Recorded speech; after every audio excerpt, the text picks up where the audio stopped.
Podmoth. Hey Boneheads, Sophie here. I'm just popping in at the top of the episode to let you know that unfortunately Caitlin is not going to be with us for this episode today. She is experiencing a death in the family and will be taking a little bit of time off of the podcast. We send her and her family our love and support. This episode is just myself and my sister-in-law Kelsey, so I hope you enjoy it, and let's get right into the show. In olden days, a glimpse of femur was only for morbid dreamers, but you're not alone. Bring anything bones. Two goofy gals with deathly interest go on a skeleton inquest in your headphones. Anything bones.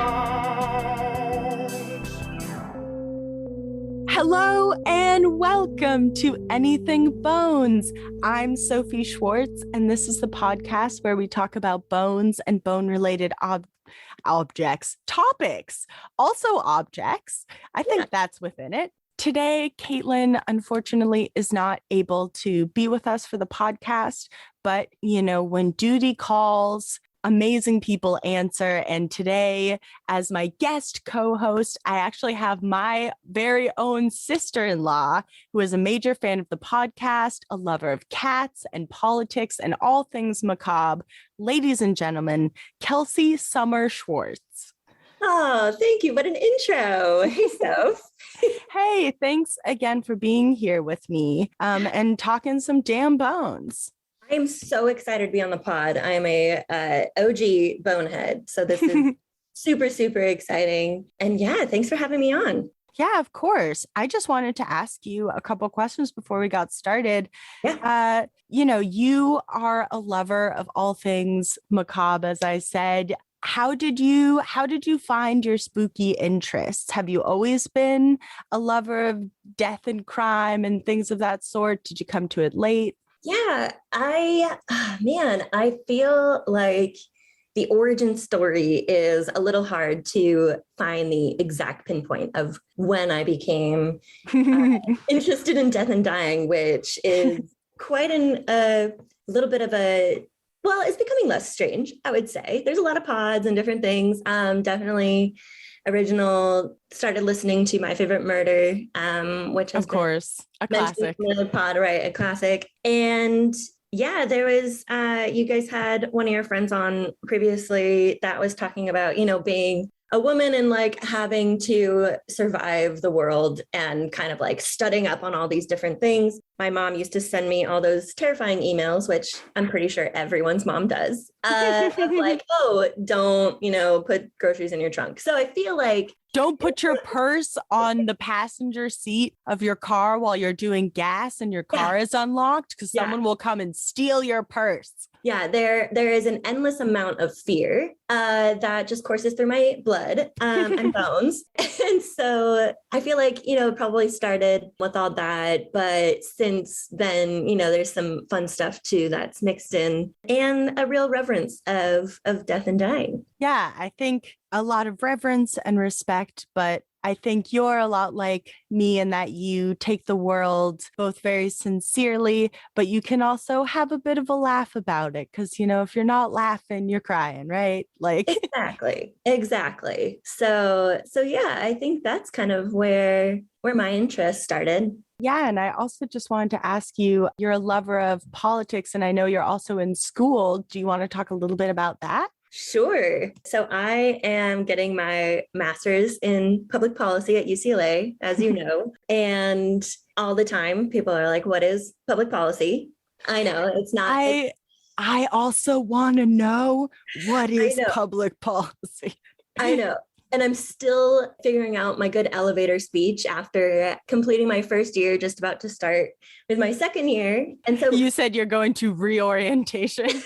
I am. So I am starting second year tomorrow with reorientation, because our first year, as everyone probably suspects, that it was all Zoom Academy. So they're having a reorientation. And so I'm going to campus for the first time for my classes tomorrow. Very exciting. And so, yeah, public policy, it's it's basically like all of the laws, regulations, governmental actions, funding priorities. Funding's a really big part. And it's everything that's basically issued by a government. And so, it's always solving some kind of problem. And it's always changing. So it's always being shaped by different things that we're learning, education, advocacy groups, a lot of lobbyists, a lot of special interests that we were studying. So it's constantly changing, being reassessed, revised. And so that in a nutshell, in like a really quick nutshell, that's what public policy is. And so, I'm studying a lot of how to analyze public policy to make sure that what is created is working, it's doing what it's supposed to, and that there's no implementation or enforcement issues. So that's kind of like real quick. Yeah. And did you have any like particular interests when you came into this program, like any particular parts of government that interested you? Do you? It's funny that you ask. Actually, I came into the program with a big focus on end-of-life care and aging well. And it actually started from stuff happening in my personal life where my dad was diagnosed with some serious health issues. He's all good now, as you know, but for all the listeners, he's good. Don't worry. Papa's doing just fine. Yeah, he's doing great, actually. And also I was a caretaker for my mom's parents. And so that's what catapulted me into learning more about end-of-life care, aging well, death and dying. And so I went into the program with a big focus on aging policy, which is a smaller niche. And it's actually transformed into more of a thinking about a healthy lifespan. So like your whole lifestyle. And what is a big indicator of health is housing. So it's kind of morphed into being very interested in housing and homelessness. And I'm based in Los Angeles, as you know, Soph. And so huge housing and homelessness issue. And so that's kind of where I am now. And that's where I hope to be after I graduate.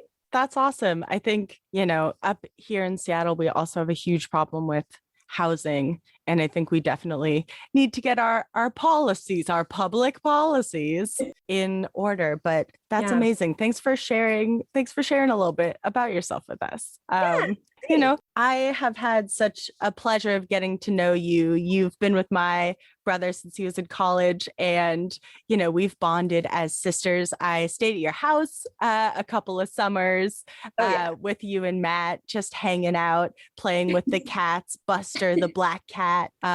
Who's my buddy. He's my special boy. He does like many people, and he loves you.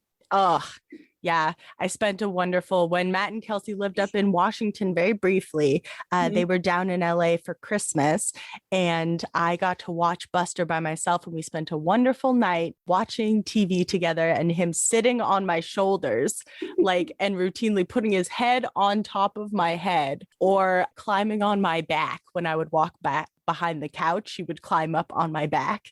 And I'd be like, okay, I am a cat elevator. That is his thing. And I think if I remember, this was Christmas Eve. So you woke up Christmas morning with him, if I'm not mistaken. Yes, sleeping on my rump. Yep. And it was a white winter. It was great. It was very picturesque. Beautiful and perfect. Yeah. And we'll talk a little bit more about your cats later.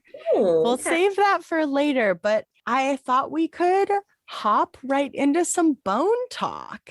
That sounds great. I love bones. Would you like to lead us off in some bone talk today? Yeah, I would love to. And, so as I was trying to think about, what to research, I think a lot of us have been thinking about our mortality more, and it's more prevalent to more conversations this last 19 months of, global pandemic, just for anyone in the future is listening to this pod, that's still going on, is still a thing, September 2021. For the time capsule listeners. Yeah, for the time capsule. And so, I trigger warning, I do want to let listeners know I am, surprise, surprise, going to be talking about death and dying, nothing graphic, but I do want to let my fellow boneheads know this. Sometimes it can stir up emotions. Really what I want to bring to the table today is some death positivity. Yeah.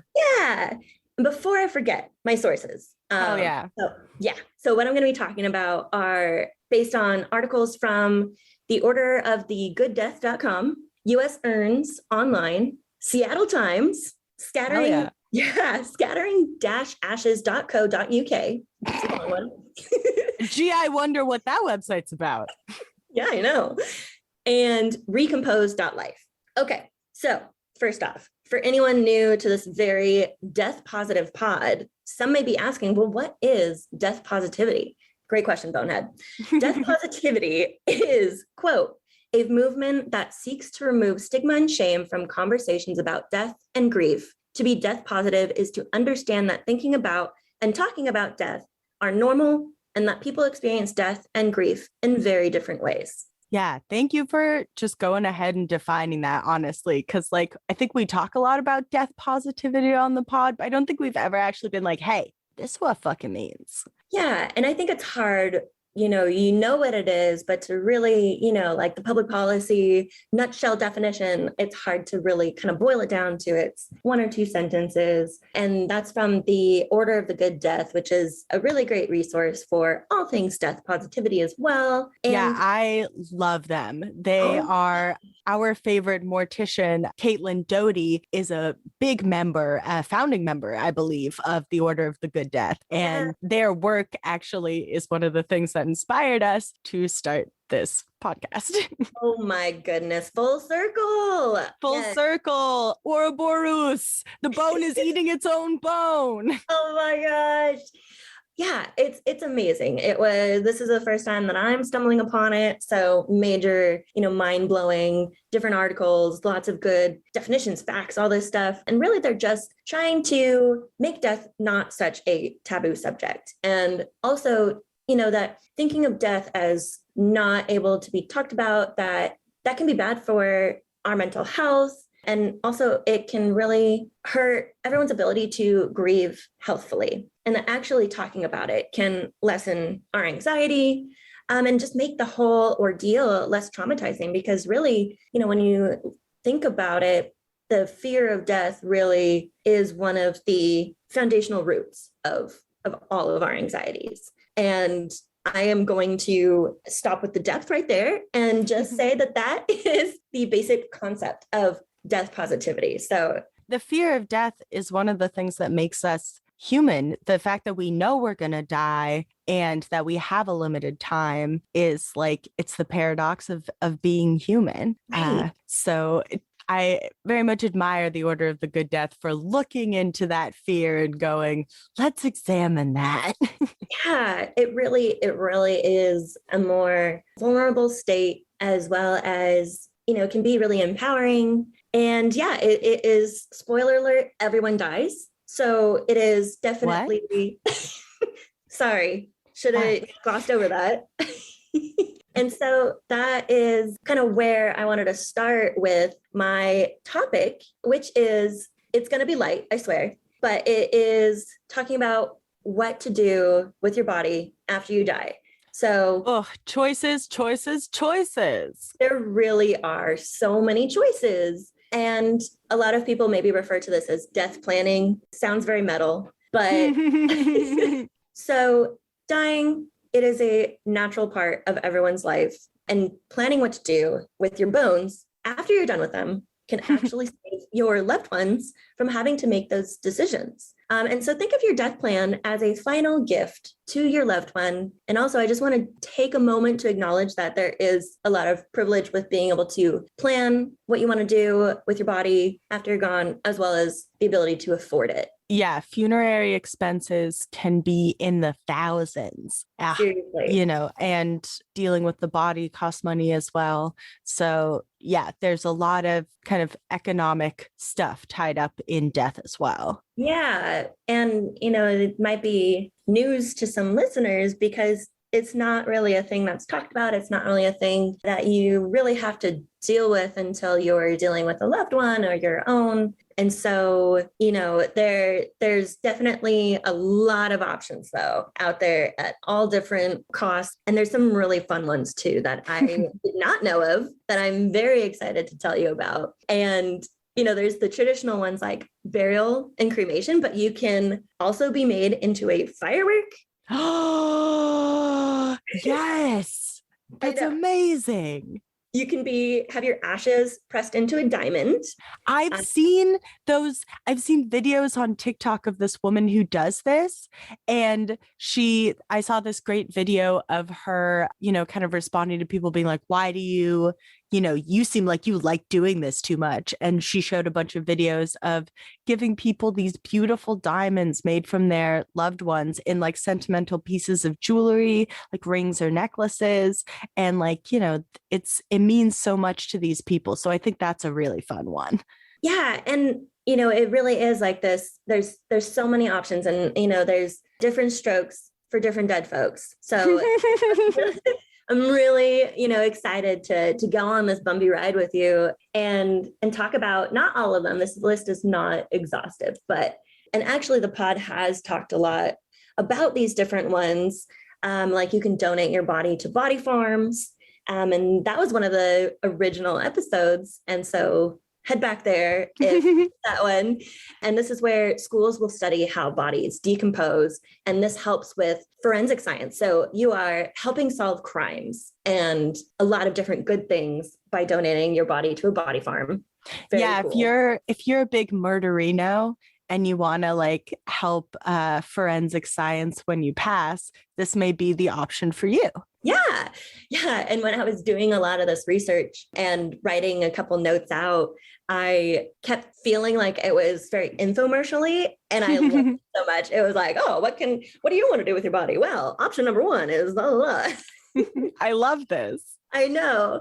And I think it was Caitlin that talked about Body Worlds, which is another place that you can donate your body to. And it is this traveling educational exhibit that uses plastination, basically makes your body kind of into this plastic thing to preserve the body. And then you get to be able to educate a lot of other people about preventative medicine, about a lot of these different things with the body, with actually seeing a real body. It's super cool. Yeah, I was the one. Caitlin has seen Body Worlds, but she's been to the actual exhibit, but I looked into it. But plastination is wild.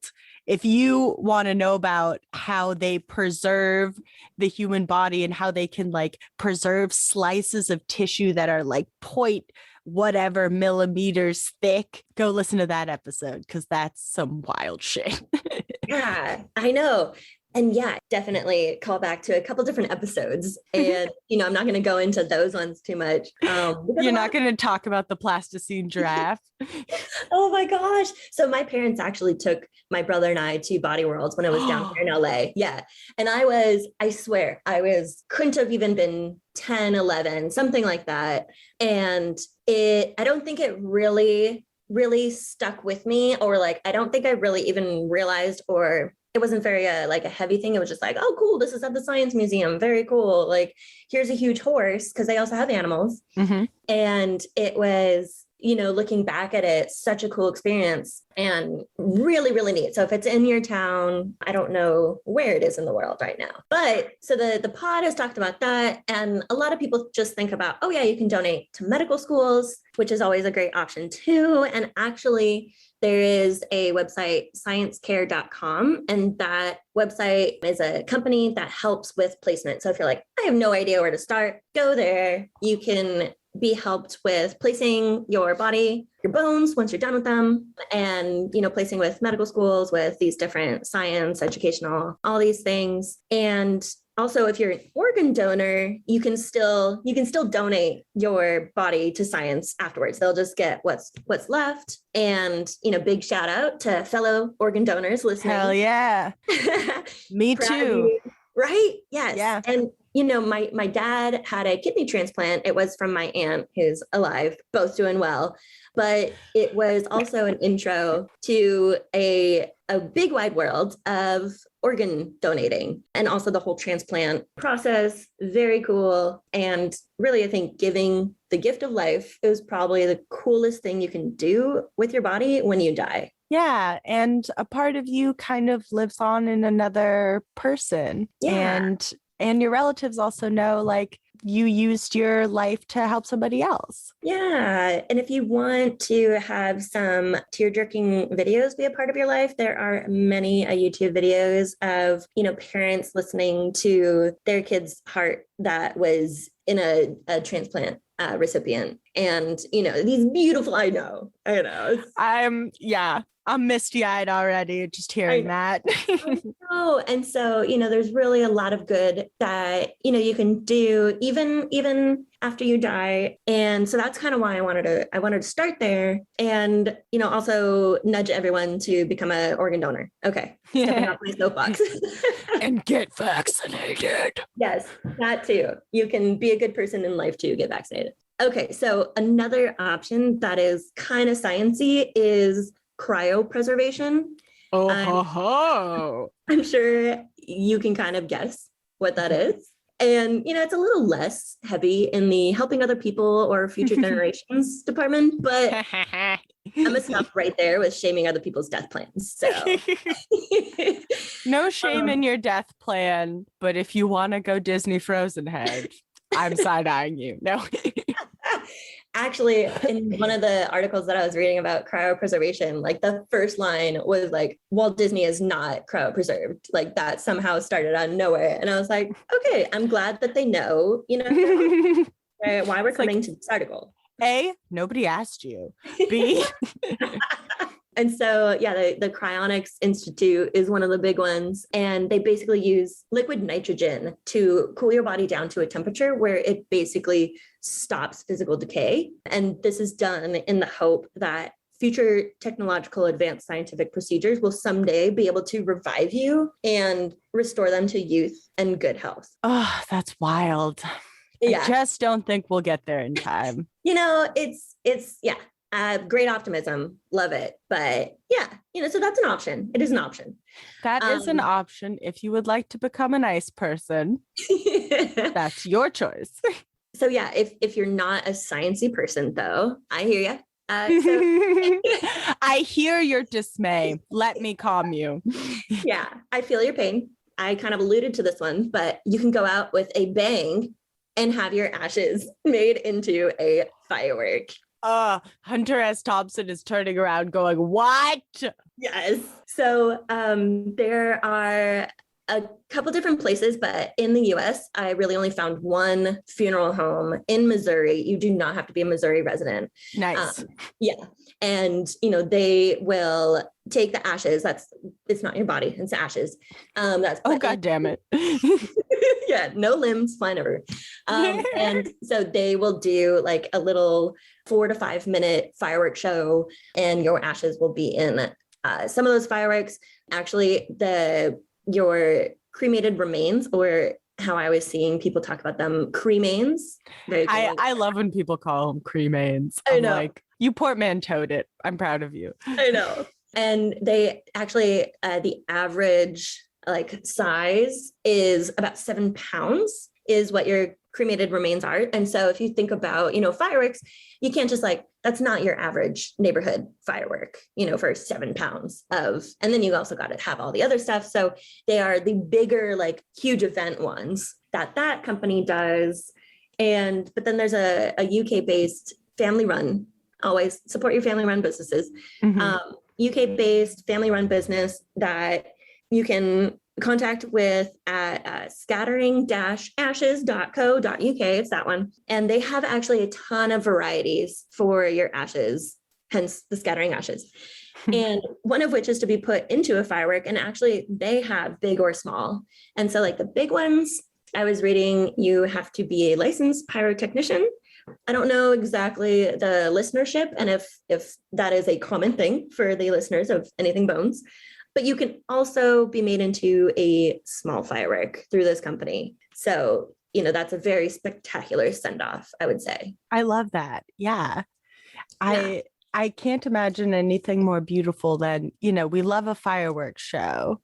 I'm an American in that way. I love fireworks. And I just think that'd be so beautiful to get shot out, I know. And the Missouri-based company did say that they get a lot of veterans, which makes sense. Yeah, that does make sense. Yeah. And so if you're like, you know what, fireworks, they sound too big. I'm a more of a practical person. I hear you loud and clear. How about a paperweight? Yes. Ooh, that's classy. Yeah. Right. So you can turn part of your ashes into, they're actually really beautiful swirling art pieces. And it can be a treasured family heirloom paperweight. I think that's so practical. And, especially for if you're the person in your family or friends group that holds everything down, you can spend your afterlife holding down their important papers. Oh, I think I think thematically that might be right for me, Yes, very on brand.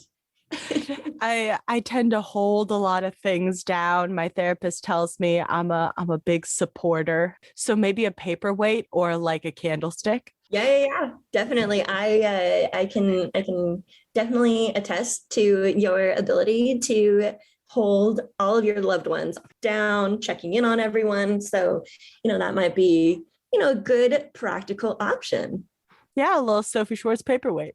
Yeah, it's great. And, also something that I could totally see because you are a very glam, fashionable lady, is you can actually have your carbon from your ashes made into a diamond. And it can be like, there's such a wide variety of different kinds. Oh my gosh. Yes. Yeah. And, this is everything, anything a diamond can be into. So necklaces, rings, bracelets, on a little tiny treasure chest, diamond, yeah, I could totally see this being something that is like right up your alley. And make me into a fucking tiara. Yes. And, instead of being like, oh yeah, this necklace was my grandmother's, people could be like, oh, this is my grandma. This necklace is my grandma. Oh my God, that's fantastic. But let me propose this. I'm flying home from wherever. Delta loses my bag. They've lost my grandma. Oh no. Delta, where's my grandma? Customer service representative is going to hear it. Yes, but I love that. I think that's a very cool one. Yeah. Another cool one is you can be shot into space. I did not know this one. Oh my God. Yes, I know. So you can listen up, Bezos. Oh my God, I know. So yeah, you can have your ashes either shot into the stratosphere, shot into the moon's orbit, which is kind of cool. Yeah. Or shot into deep space. And think about this. You're like slowly drifting in deep space. It's so quiet for eternity. I'm guessing this is cremains. They're not sending your whole ass body up there. No. I mean, the sitcoms would love it if it was a whole body, but no. Oh my God, the adventures of like just a TV show about a corpse that like is traveling through space, meeting different aliens. Oh my gosh. And the aliens are like, wow, this person's really dull. It's like, yeah. No, they're dead. Yeah. And actually, so there's like, somehow they do a little tracker thing, because it's in some kind of pod. I've seen like a balloon, and your family or friends can actually track you, which is pretty cool. That's amazing. Oh my God. Yeah. I wonder if you had like a high powered telescope or like you went to like an observatory. It's like, hey, grandpa is right overhead. Do you mind? Yeah. I just say hi.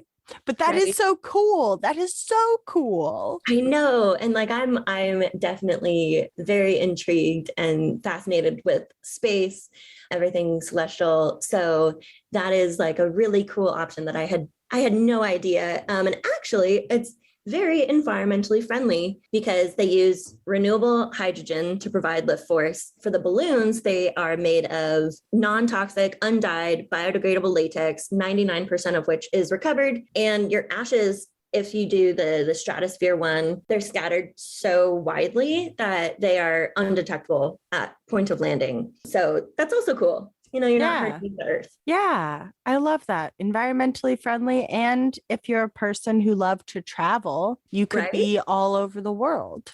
Right? very worldly people, listen up. This could be for you. Mm-hmm. Yeah. I love this. I love that if you have the funds to, you can express yourself through burial. Mm-hmm.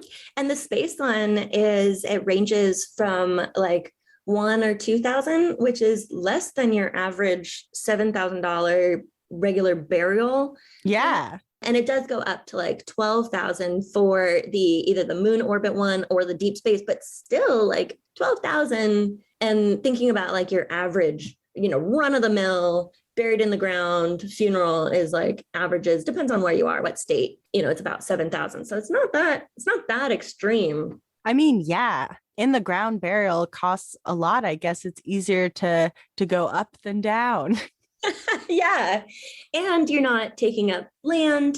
In the US, cemeteries take up, like I was reading, 1 million acres of land. We all love a good cemetery. I am not hating on cemeteries for that. No, but it is a thing to consider. We in the United States have a lot of land, but if you go to other countries in Europe and around the world where space is not as prevalent, they have cemeteries where you're renting a slot versus being rested there forever, like we do in our culture. So that's a real problem. Plus embalming fluid, with if your casket is not airtight or whatever, and you're embalmed when you're put in the ground, the toxic chemicals that they use to preserve you can leach out into the soil and cause pollution. Yeah, definitely. And there's people who have to do the embalming. And so, that's a harm to their health too. Yes. Dealing with formaldehyde, and there's like a bunch of these other really, really carcinogenic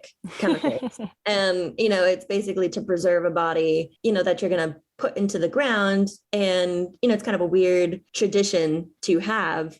Even cremations too, they are surprisingly not as environmentally friendly. They might be more cost efficient, and they are on the rise. So like in 2016, cremations became more popular in the US over burials, which is interesting that it's going that way, where back in the 50s, it was barely ever thought about to be cremated versus buried in the ground. But even cremation, they use fossil fuels to burn bodies, as well as all you can imagine the smoke that comes from all of that. Really not good for Mother Earth. Yeah. Yeah.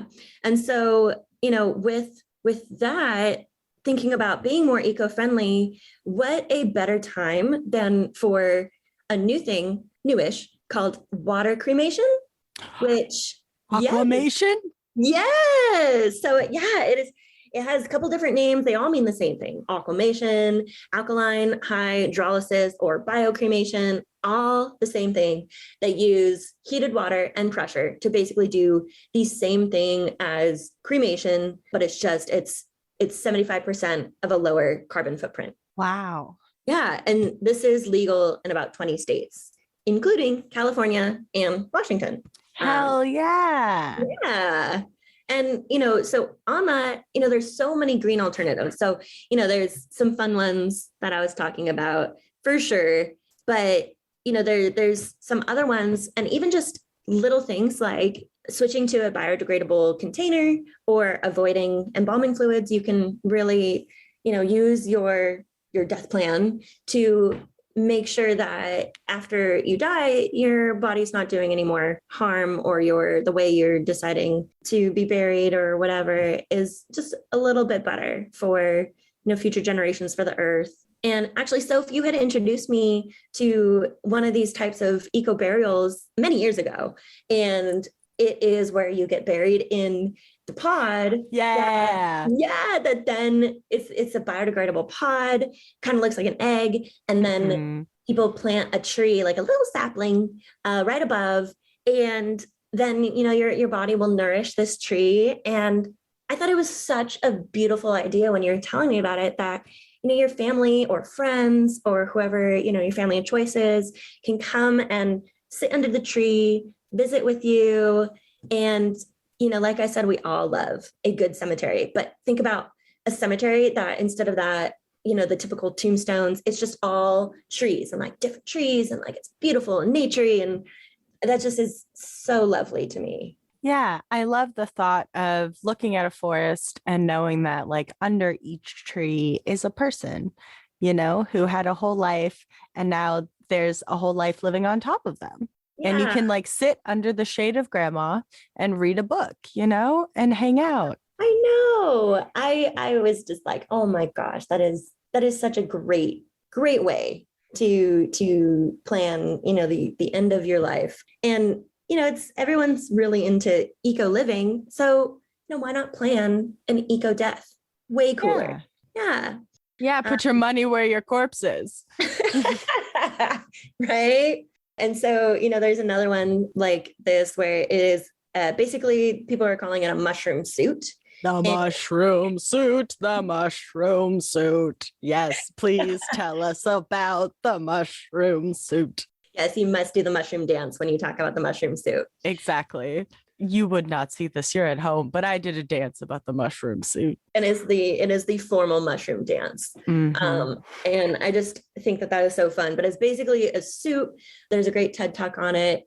And it is covered in kinds of mushroom spores that increase the body's biodegradability. And there's some celebs that have chosen to do this so that it's become a little bit more popular, trendy, known about in recent years. And actually, I have a picture for you, Soph, so that you can see it. And it's pretty cool. It looks like she's kind of doing like a model walk with it on. Hell yeah. I love this. Yeah. So, another eco-friendly way you can have your body decompose. And then also like another kind of what I think of as like one step further is you can choose to be buried in what they call a conservation cemetery. And it basically just looks like a forest. Bless you. Thank you. These cemeteries, they work to restore the natural habitat. And so you're buried in what just looks like a forest, but then your burial area literally becomes hollowed ground. And so your bones will literally be protecting nature after you're dead. Like no one can disturb that area. So it's forever like this beautiful, lush forest that like loggers be damned. Sorry for your alma mater. Yeah, no, loggers can suck it. I totally agree. I love that. I love that. Hell yeah. You got a redwood you never want to be chopped down. You bury your shit right there. You're Right? like, hey, me and my fucking body are here. And if you disturb me, me and my fucking ghost are going to come and tear your whole asshole apart.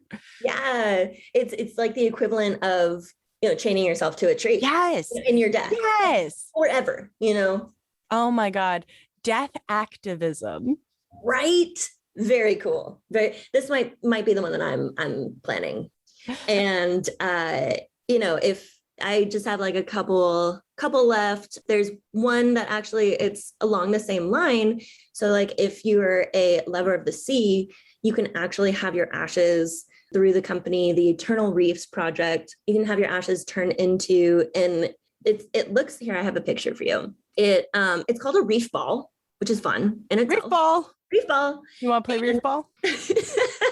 And it is this environmentally friendly concrete cast. And it's basically an artificial reef structure on which coral can grow underwater and create new marine habitats for sea life. So, if you're also wanting to do conservation activism in your death, but you really like, more of the beach, ocean, stuff like that, this might be the option for you. Dad, if you're listening, this could be a good one for you. You want to be a fucking coral reef? Right. That would be so cool. Right. And we can snorkel down to see you. That would be awesome. Yeah, we definitely big beach goer. And, that would be right up his alley. Mm-hmm. Yeah. Seth loved the beach. Oh, yeah, definitely. So the last one is actually in Washington State. Oh, hi. Yes. And so Washington State, unsurprisingly, is on the cutting edge of eco-friendly funerary options. And as of May 2020, actually, this company called Recompose is able to legally change your body into soil. And it is a super cool thing. I have one last picture for you of Hell yeah. the Recompose. It's basically just mixing. Oh. Yeah, it's actually just south of Seattle downtown. Oh, really? Yeah, it's in Kent. it's called actually the greenhouse is like where they do. I know. I mean, a place called the Greenhouse in Seattle, either it's doing this or it's growing weed. Yeah, definitely some confused people, but actually, Can I smoke this? No. no. And this is also legal, this turning your body into soil, which is very much like going back to the earth, which I think is very poetic. But it's also legal in Colorado and Oregon, and it's in the works in New York and California. What's up? Excited about that. That's awesome. I love that. That's probably one of the most purest, like eco warrior one, where it's like, I will become usable soil. Right? It's very cool. And for this company, Recompose, they actually have a partnership with a forest restoration project near Vancouver, Washington, where it has been the site of a lot of logging and herbicides and all these different things that they were in need of, like a lot of compost. And then this company was like, hey, we are starting to do this. And actually, a human body creates 2 wheelbarrows full of soil. So yeah, your family can get some, your family, friends, but also you can go and be helping to regrow this forest area that is in Southern Washington. Wow, that's amazing.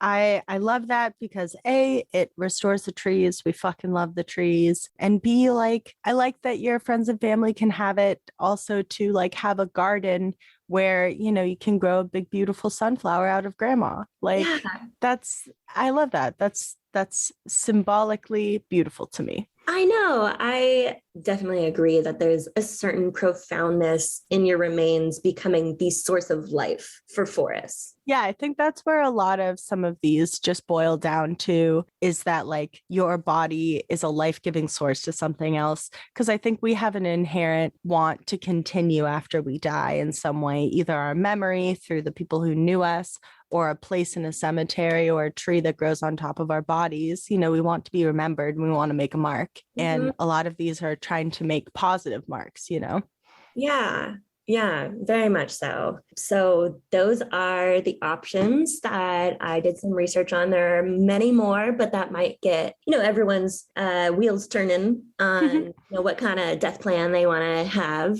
And, also getting used to normalizing death and talking about it. You can definitely, talk to your coworker about green burial options, or, talk to someone in the grocery line about Recompose, and family dinner, you can just talk about what's everyone's death plan. It's very normal, very easy, casual. Make a new friend over Aquamation. Be like, hey, would you like to be power washed into the void? Because I would. That's a great tagline. Power washing us into your next level of existence. Yes. And hire me, Aquamation company. Yes. And, so, I appreciate you joining me on that journey. It was a bumpy run. It was a fun one. And yeah, I just had a lot of fun looking all those different things up. Yeah, me too. I loved that it was formatted a little infomercially. I loved that. And, speaking of infomercials, it's time for an ad.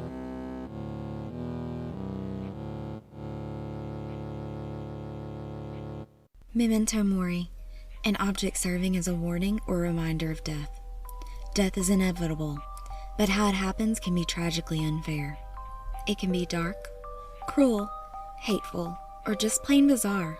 I'm Megan, and I'll be your guide through these stories of chaos and devastation. Come listen as we dive into all types of true crime cases and learn about the evil that lurks among us, as well as the victims that deserved none of it.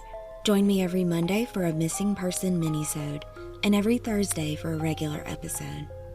You can go to mementomoripod.com for more information.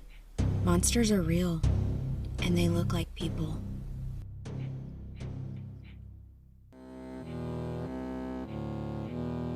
Now back to the show. Oh boy.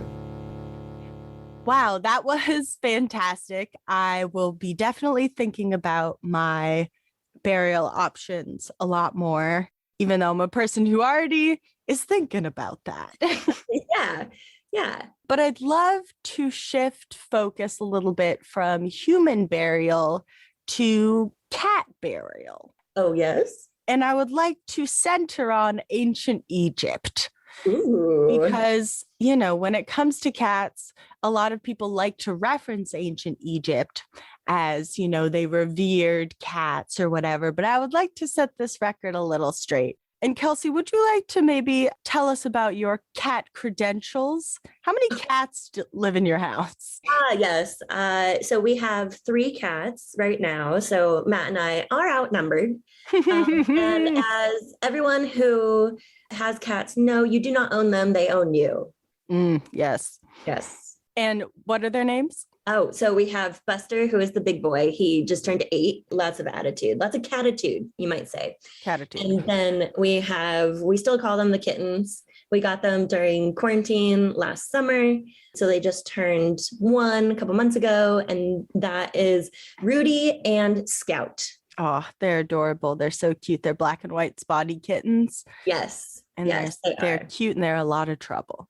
They are a lot of trouble. And yeah, 3 cats. There's definitely one that's always needing something, but it's also definitely one cat that's always down to cuddle. So it's great. That's great. That's why you got 3. And I hope you'll allow me to post a couple of pictures of those on the Instagram of your beautiful boys. Yes, please. All right, so let's hop into cats in ancient Egypt.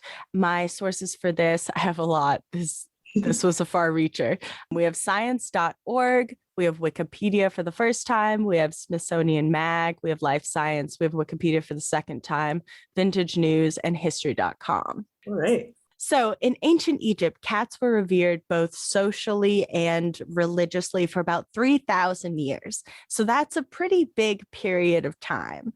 There are several ancient Egyptian deities who are depicted with cat heads, such as Mafet, Bastet, and Sakem, and they represent, respectively, justice, fertility, and power.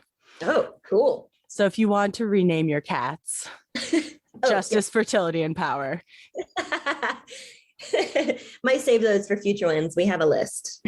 So cats were also praised in ancient Egypt for killing venomous snakes and protecting the pharaoh since like the first dynasty of Egypt. And skeletal remains of cats have been found amongst funerary goods dating back to the 12th dynasty. So that's a pretty long time. And the protective kind of nature of cats is even referenced in the Book of the Dead, where a cat represents Ra and the benefits of sun for life on Earth and all its inhabitants. Wow. Yeah. So these animals are predominantly adopted as useful predators in this society, and then they gradually become symbols of deity and protection. So it's kind of a thing of religion and function meeting together on cats. Very cool. Yeah. There's a quote from Egyptologist Julia Troche who says, although it is hard to say the Egyptians thought one thing or another, since so much change happens across 3,000 years of history, the ancient Egyptians in general did not worship animals. So what she's basically saying is that these animals are more seen as representations of deities rather than deities themselves. So like the aspects of cats are what is revered because they're seen as the aspects of these deities. Oh, okay. That makes sense. Yeah. So it's a bit of a clarification from they worshipped cats to they saw cats as representations of their deities. So cats were an integral part of ancient Egyptian life, as we've seen, and based on mummified cats that have been discovered in tombs alongside, high-ranking humans, they also seem to carry an important role in the afterlife. So cats seem to be involved in afterlife practices. So in short, we have 2 different kinds of cats. We have cats who are religious cats and cats who are pet cats. And religious cats are what we're going to talk about first, and how we bury a religiously significant cat. Oh, okay. So the first known indication for mummification of a cat was found on a limestone sarcophagus dating back to 1350 BC. Holy wow. So that's a while ago. That's quite a while ago. And this cat is thought to be the pet of Prince Thamos, and he was buried with his pharaoh companion. That's so cute. Yeah. I love it. So it's going to get a little less cute, and I just want to pitch out a trigger warning for some cruelty to animals, because that's going to be coming up a little soon. Because the treatment, as we're going to see, the treatment of cats that were revered religiously is extremely rough. Different time. Very different time. So cats that were mummified as religious offerings, they were made in huge quantities. Cool. And these mummified cats were believed to represent the goddess Bastet, who was a war goddess. And there were different religious cults during ancient Egypt that worshipped different gods whose aspects were represented by different animals. And the cult of the cat primarily was centered in Thebes and Beni Hassan, which we'll talk about a little bit later. And it was the duty of these cults to breed these animals and then eventually kill them and mummify them and sell them as religious idols. That's a bummer. It is very much a bummer. Basically, what would happen is that these cats died due to strangulation. During mummification, the bodies of the cats would be dried out and then filled with soil or sand or some other kind of material. And then they were positioned either in a sitting position or like a lying down position, whatever was like lifelike for the cat. And then they would wrap them up with the typical mummy wrappings, but in kind of intricate geometric patterns. Oh, which is very interesting. Yeah.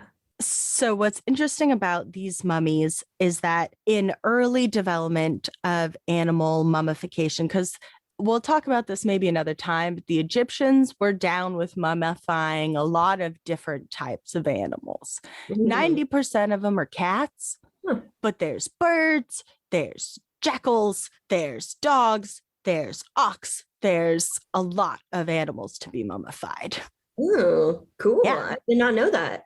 Yeah. So a lot of the cat mummies were usually placed in little bronze or wood sarcophagi, and then more expensive mummies were adorned with like black paint or colored glass or like little crystal eyes. There were types of statues where they would put, this is sad, kittens inside of the stomach of a cat statue to represent their mother. And they would be seen as being alive in the afterlife, though. Hey. Okay. Little silver lining. Yeah. But kind of as time went by, all the mummies designed for this purpose kind of became less precise. And sometimes a large number of cat mummies were discovered to be kind of simply stuffed with random cat body parts rather than a whole cat. Okay. I know. Getting off the wheels a little there. Well, a kind of interesting example of this is that one of these cat mummies that's from 2,500 years ago, it was found in 2017. And when they did an X-ray of it, they expected to see a cat, right? Yeah. Well, what they actually saw was that this cat had 5 hind legs and 3 tails and a little ball of cloth in its mouth. That's I think too many legs and tails. It's a little too many legs and tails. And they had a couple of theories about this. One of the first theories is some researchers were like, this is like priests trying to fuck with people or trying to sell cheap mummies, or maybe a scam or a prank. Oh man, those Egyptian pranksters, you know. Yeah, but this is also not an uncommon thing. Other mummies like this have been found, like these, they call them potpourri style mummies. According to this professor of Egyptology at the American University in Cairo, Salima Ikaram, she says, quote, with mummies, the packaging does not always reflect the content. Whoever came up with that term, potpourri mummy, is amazing. Yeah, I have a little picture to send to you of the potpourri mummy. Nice. Here's the X-ray of the potpourri mummy. Oh, wow. What? Yeah, you can kind of see how it's just a lot of legs. Yeah.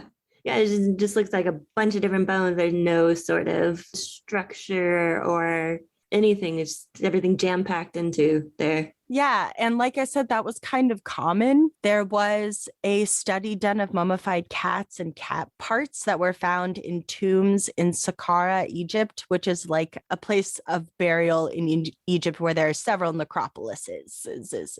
Archaeologists identified 184 cat mummies and 11, quote, packets that contained a selection of cat bones, one might say. Oh, no. So several of these packets held the bodies of 2 to 6 cats, and you can tell which ones those are because they're huge. So like we said, it could be an example of priests ripping off pilgrims, being like, hey, you came here for religious stuff. I'll give you this cat packet.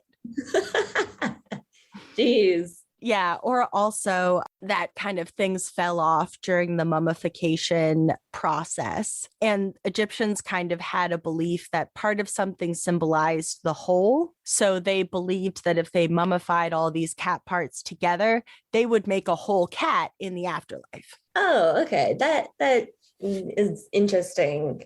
That makes more sense of why they would just put everything into a sack and then be like, on your way, and then it would work itself out. Yeah. And there's kind of another reason, perhaps, is that Egyptians believed that things that died in sacred places were sacred themselves. So if these cats died in a tomb or a temple or somewhere that was sacred, it would make sense for them to mummify them and kind of put them back where they died, Okay. Interesting. And it's fascinating because, like I said, they were made in great quantities. In the late 1800s, more than 200,000 mummified cats. Most of them were found in Beni Hassan, which is in central Egypt. During these excavations, it's really sad. They excavated all of these mummified cats, but people immediately began selling them and making off with them. And a lot of them were sent back to Liverpool to be sold to like English, not noble people, but like English rich people during kind of the Egyptomania phase. People were buying mummified cats for shits and giggles. And some of those cats were even turned into fertilizer, unfortunately. Oh. Okay. I mean, yeah, it's a little, you think of those as like historical artifacts. Yeah. I wouldn't go mulching them. Yeah. You can mulch you if you want to. Yeah. Don't mulch the cats. Ancient Egyptian cats. Yeah, exactly. Like I said, the lives of these cats were pretty brutal. X-rays of many of these cat mummies that were found at this site that we just discussed, they were X-rayed in the second half of the 20th century. And they were able to see that a lot of these cats died from like blows to the head. Ooh. So if I were to choose whether or not to be a religious cat or a pet cat, I might choose to be a pet cat because they seem to have been way more revered. And we're going to talk a tiny bit about how they buried pet cats. Okay, cool. I like that. Yeah, because all of this brutality makes me sick. Yeah, it's not great. And I definitely will be hugging our cats way tighter. But we're going to bring it up on an up note because there was a tomb that was found at the necropolis el Qaba'a, and it contained 17 cat skeletons dating to the 20th century BC. And next to these cat skeletons were little pots that they thought contained milk for the dead cats. Oh, that's so cute. And also in various tombs, there are depictions on the walls of cats like sitting under people's chairs and eating parts of their dinner and doing cat stuff. Yeah, that's so adorable. Yeah, but it wasn't just the high-ranking officials that loved cats. Everyday people seemed extremely fond of them as well.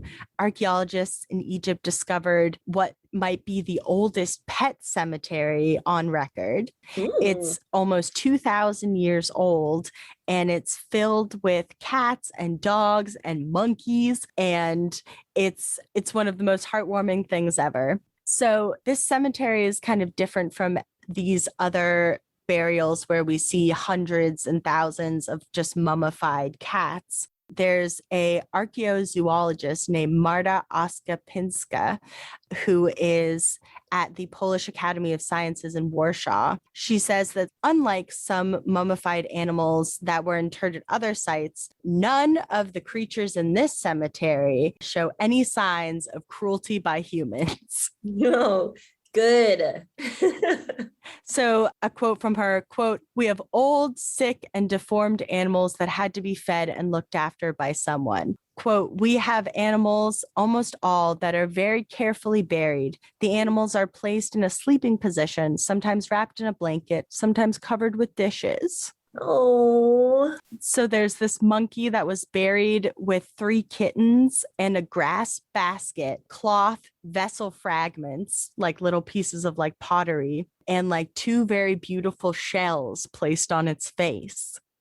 Oh, that's so lovely. Yeah. And it's interesting because she says that the care that was taken in burying these animals indicates that this was a burial for the people, not for the gods.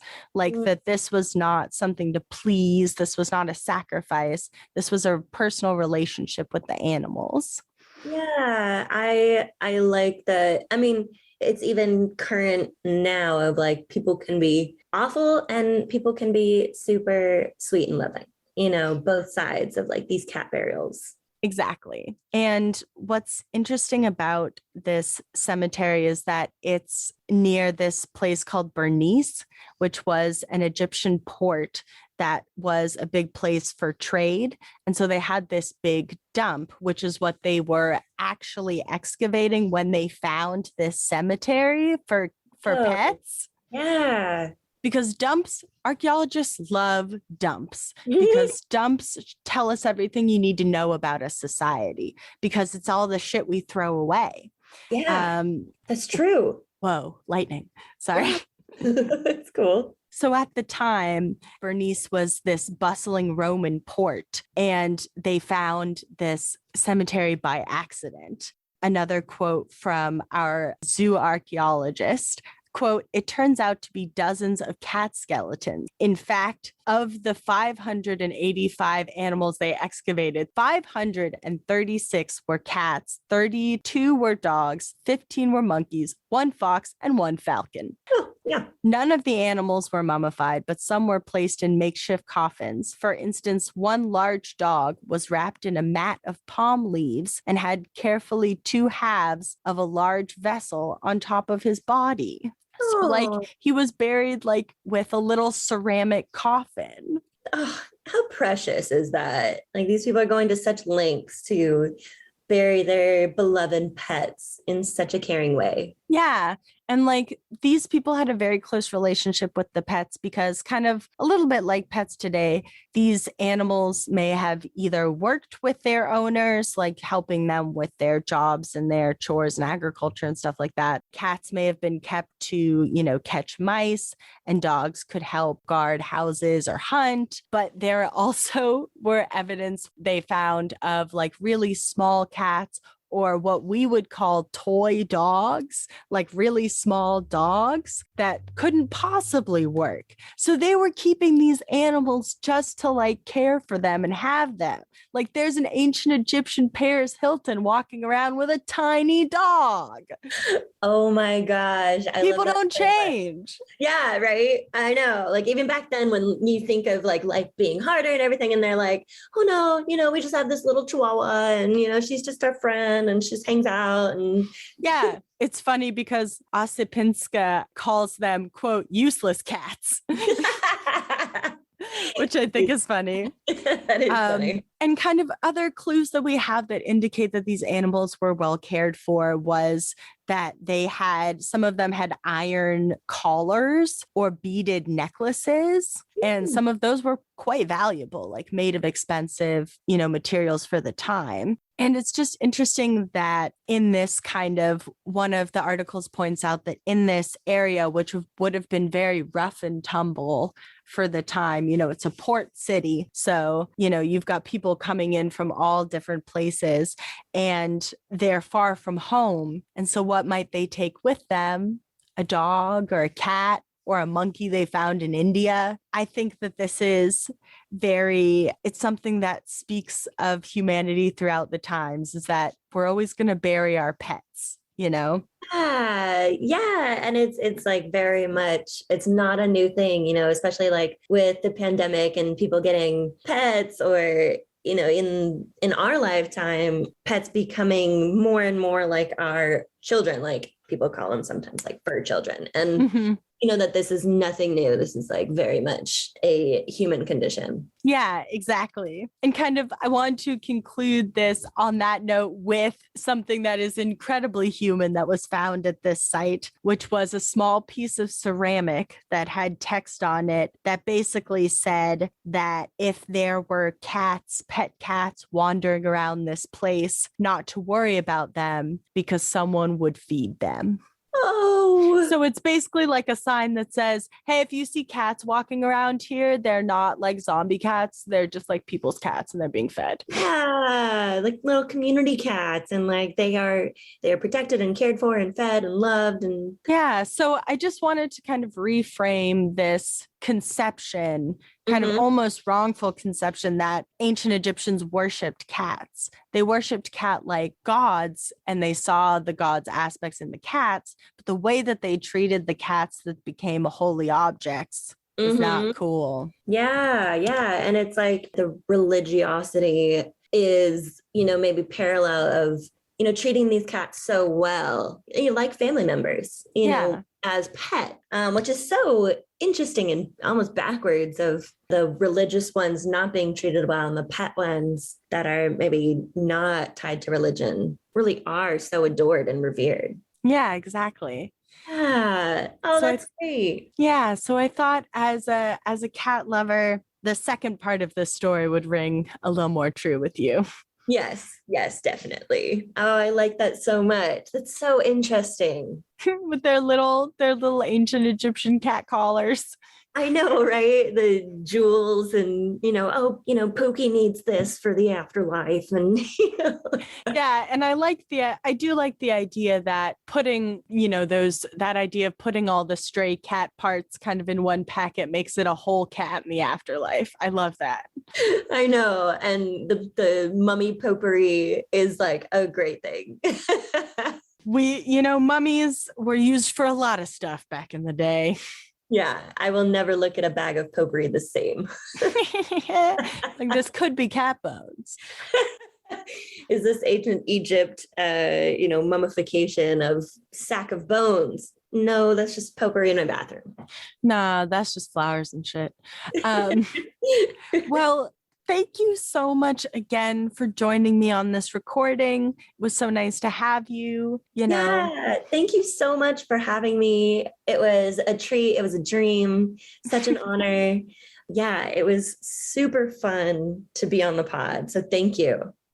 Yeah, of course. Visit the Instagram to see pictures from this episode. We'll have Kelsey's pictures from her story, and we'll have some pictures of some mummified cats probably from my story, and some pictures of some live cats that Kelsey owns. I think when this episode goes up, you might still have time to get a t-shirt. You will have one day to get a t-shirt. If you hear this episode and you still haven't gotten one and you're listening on the day it comes out, one more day to get a t-shirt. Visit the website and appreciate your bones. Take a moment to love on them. Give a good amount of care and love to those bones that carry you around every day. And would you like to bone voyage with me? I would love to. All right, on the count of 3, ready? Yes. 1, 2, 3. Bone voyage. All right. Well, we love you. Bye. Bye. Thanks for listening to Anything Bones. Follow us on Instagram or Facebook at Anything Bones Podcast, or email us at anythingbonespodcast@gmail.com. Thank you to Nick Kruger for our spooky music, and Stephen Vetteroff At Chubby Scrubby on Twitter. for our jazzy vocals, and thank you to Camilla Franklin At Camilla Strader on Instagram. for our beautiful bony artwork. Please rate, review, and subscribe. Okay, would you like to be power washed into the void? Because I would.